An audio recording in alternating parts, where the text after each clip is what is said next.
What's up, guys? Mike Thomas, aka the Young Trishula here today. I'm here with chat. They're over here. They can say hi if they want. And today I want to talk to you guys about the future of Dragon Link. As many of you guys know, I posted a video the other day discussing the new Bystial Synchro monster in Cyberstorm Access that was revealed earlier this week. Well, you guys let me know that you wanted me to cook something up with this new toy that Dragon Link got, and I am here to provide. I have two combos for you all today that I think illustrate just how powerful this new toy really can be. But as always, be sure to like and subscribe if you do enjoy this kind of content. It really does help me out a lot and lets me know to keep making more of it. Also, if you're looking to get better at the game and want to support me, I do offer coaching sessions through Metafy. I love helping people get better at the game, and I know from personal experience that sometimes the best way to do it is through a one-on-one approach. Recently found out that I'm one of the top Yu-Gi-Oh coaches on their platform, so definitely check me out on there if you think that is something you might be interested in. Anyway, without wasting any more of your time, let's hop right into it.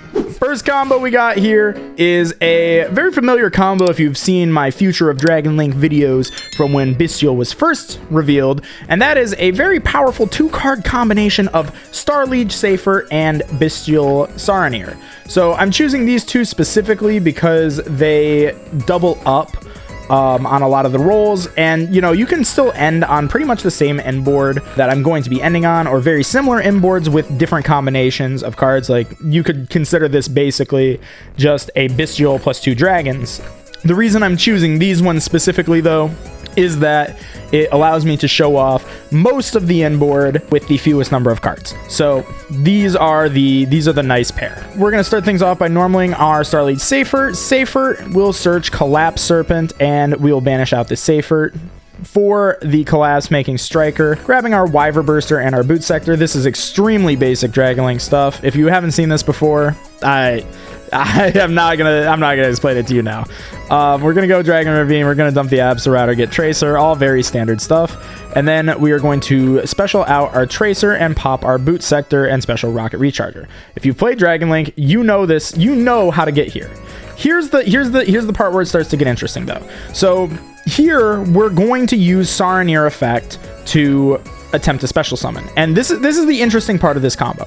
So this combo actually doesn't die if your opponent has a Bystial. So if your opponent has a Bystial, and so you target your striker, and you can just banish it, you can summon it that way.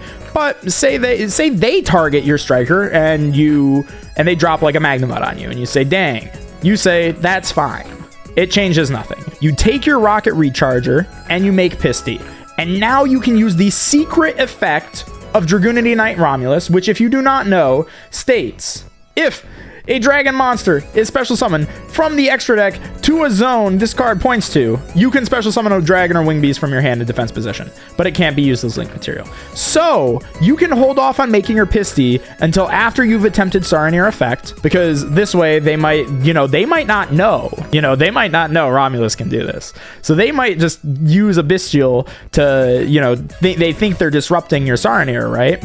They think that they're putting you a body short, and then you just make Pisty summon it anyway. So that's a potential place where you can actually bait cards out of your opponent's hand, and I wanted to point that out because I think it's really interesting. And because we're using Saronir here specifically, we can now send the Bystial Lubellion to the graveyard. So obviously this works just as easily, when you have Bystial Lubellion, just to search any other Bystial. But when you have Saronir, you get to this Lubellion in graveyard nice and easy like this, and this is what I want to show off. You go Bystial Depotter, and then you special out Starliege Safer. Now, this actually takes me a second because I go into Triple Burst here. This actually took me several times to record because of the Triple Burst. I kept making Borrelend right away because I thought I'd already used Pisty, but I hadn't, because that's how crazy this combo is. You're basically Pistying twice. So you make your Triple Burst with the Safer, and you're starting to think to yourself, well, that doesn't seem efficient. But then, bam, you use the Safer effect, add back the Lubellion to your hand that you just pitched. You use Pisty, get it back again, and now you can Lubellion effect, grab your Magnemite, summon out the Magnemite, effect the search in the end phase. You summon back the Lubellion by sacking the Magnemite. Lubellion gets you your branded beast, and then you can go into your Borrelend. And now you might be thinking to yourself, why did I link off the Lubellion? You just activated Beast. Don't you want this on the field? Well, Bystial Depotter is in fact a Bystial monster, So we don't need to keep this useless monster on the field, because that was always the worst part about Branded Beast, is that you had to keep a Bystial on the field to make this thing live. But this is part of your end board, and it is a Bystial, so you're already fine. This thing is always live. So now you can just Boral in for free, target your Seifert, and get back your Tracer, make your Savage Dragon effect, equip your Triple Burst. You've got a big boy. And then you can search Bystial Baldrake, or you can search Druis Worm. Either one is fine, really. But I just think Baldrake is a little bit better, a little bit more flexible than Druis Worm. But you are free to disagree. And you know, this is pretty standard and pretty standard, pretty easy. And also, you're setting up that Seifert in the graveyard again to once again get Lubellion again on the follow-up. So really, really, really nice recursion here. And this is why I wanted to start with the Seifert specifically, is to show off some of the recursion and the loops that this card can really enable and set up for your starting turn. So this is basically just the standard Dragon Link end board, you know, of like Borland plus Savage Dragon. But as you might notice, we didn't use Quad Boral, we didn't use Delindrus, so we didn't have to discard, and we don't have to lock ourselves out of Link 2s. That is really, really nice that you get to end on just the standard end board without using Delindrus, without using Quad Boral, keeping a card in your hand extra, and you also just get to slap this dude on here. And now we haven't banished any cards from our opponent's graveyard, so it is not a monster negate. It is just a monster pop if they use a monster effect, but it's still better than nothing, and it turns on our Bystial or Branded Beast, so it's pretty cool. But what if I told you that this can get even better? What if I can tell you that this can get even more degenerate? And you might be wondering, well, how does this get more degenerate? This seems pretty good. What if we go back? You know, what if we walk it back a bit? And what if we go back to a variant of Dragon Link that was played maybe about 6 months ago? You might remember from about 6 months ago, a certain engine that was played in Dragon Link. And I think this engine is pretty good with the new card. So once again, I'm going to start off with the Saronir and the Seifert, just the same 2-card combo that you guys are familiar with, but I'm going to complicate it a little. I'm going to add the Punk cards into the mix. Now, the Punk cards can do a lot. There's, you know, they're very flexible cards. You know, I could probably make 100 combos with these cards that have nothing to do with what I'm about to show you, but I think this is the most interesting thing that you can do with them using the new card. So you can just, you know, do very simple Zeoman Deer Note shenanigans, right? But you can go into Psyframe Lord Omega with 1 card. And this seems, you know, you might say to yourself, well, that doesn't seem very good. You pitch a card to rip a card out of the opponent's hand. You know, that's okay. It's like you give yourself Confiscation and a free monster, right? It's like you draw E-Telly, it's like you also drew Confiscation.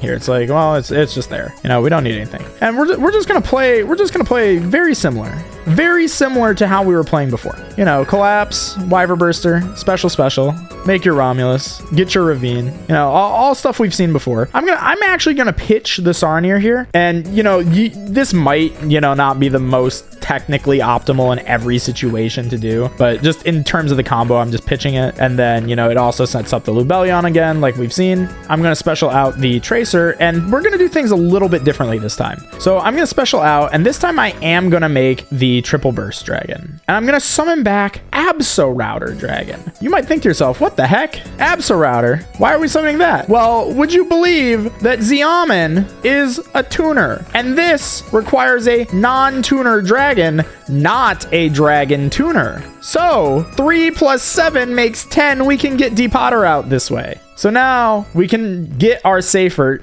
effect, add back the Lubellion, you know, search your Magnemite, do whatever.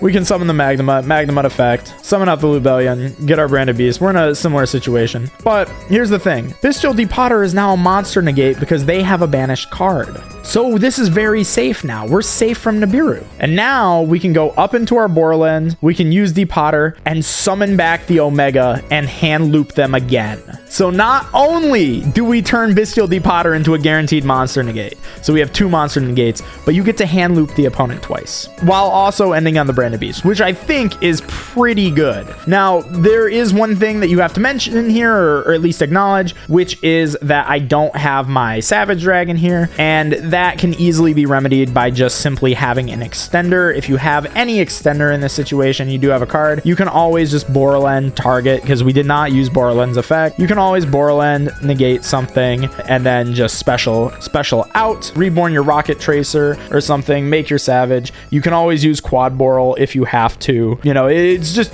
there's a lot of different ways that you can get there. Worst case, you can also make an IP Masquerena in this situation if you don't want to make the Savage Dragon or can't make the Savage Dragon just by having an extender. But do remember, we're hand looping them twice. We're trading that Omni Negate for a second hand loop, which can potentially be pretty good, especially because one of those hand loops come out so early that you might just hit their hand trap.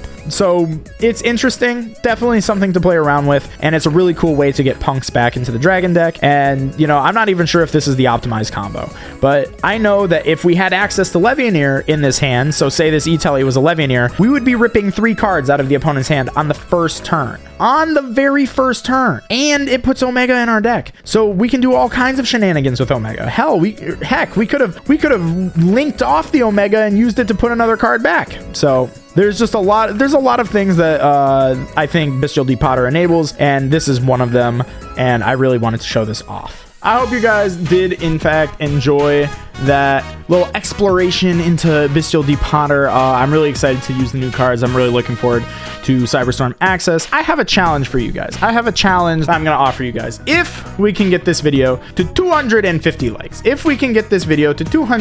likes, then I will provide you guys with a deck list. If we cannot, then no deck list. I'm sorry. No deck list. Sorry guys. No deck list for you. But if we can get 250 likes on this video, I will come out with deck lists for this Bystial Depotter build, both for a non-punk variant and a punk variant. So do drop a like, do comment, do subscribe if you haven't already. I hope you enjoyed this video, and I hope to see you in the next one.